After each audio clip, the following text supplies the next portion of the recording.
We all like to think our financial systems are built on solid rock, stable, secure.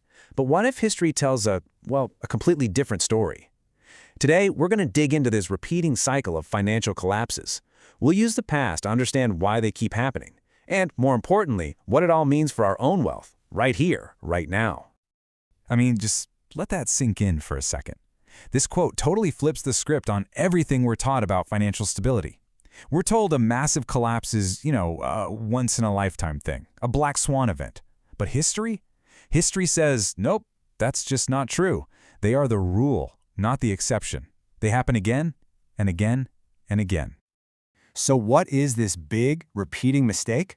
Well, it's not some random stroke of bad luck. It's actually a choice. It's a choice that governments and empires have made for literally centuries, devaluing their own money.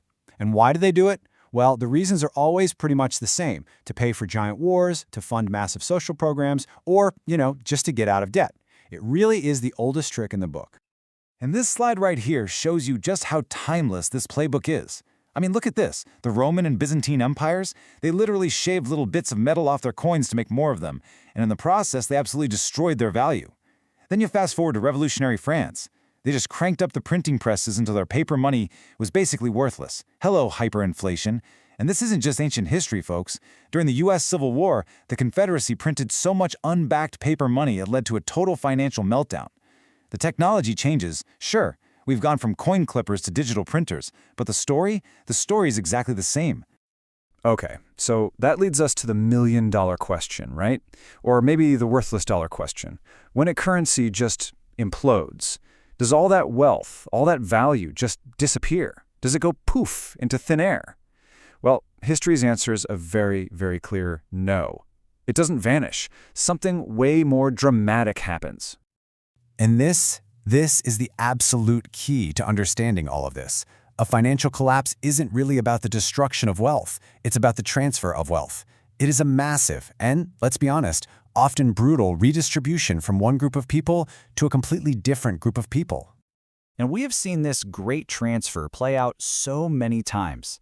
After the Black Death in Europe, there was this seismic shift in who owned land and assets. The collapse of the huge Florentine banks in the 14th century, it wiped out anyone who was holding the bank's paper promises, but the people with tangible goods, they were okay. And you don't even need a time machine for this one. Just look at the absolute chaos in Lebanon recently, where people's entire life savings, held as just numbers in a bank account, literally evaporated overnight.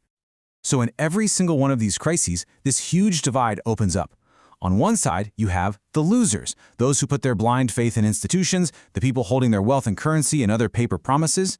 And on the other side, you've got the winners, the folks who own tangible, real-world assets. We're talking about things like gold, productive land, a business that's actually generating cash flow, or even just critical, practical skills. These are the things that hold their value when paper becomes worthless. Okay, so we've seen the problem, we get the historical pattern. I know, it's a little grim, but the natural question is, what in the world can you do about it? So let's pivot from the problem to the solution, a practical guide drawn directly from the lessons of history's survivors. History actually gives us a really clear 3-step playbook for financial survival. First up, prepare in advance. It sounds simple, but you can't build the ark in the middle of the flood, right? Second, be skeptical of institutions. Question their promises, really understand the risks you're taking. And the third pillar, probably the most important of all, hold real value. Own assets that somebody can't just create out of thin air with a printing press. So if you only take one single thing away from all of this, from centuries of financial history, let it be this: true, lasting security is found in tangible value, not in paper promises. Because as we've just seen, those promises have been broken time and time and time again. And that leaves us with one final, unavoidable question. When you look around at the world today, are we learning from these lessons? Or is history getting ready to rhyme once again?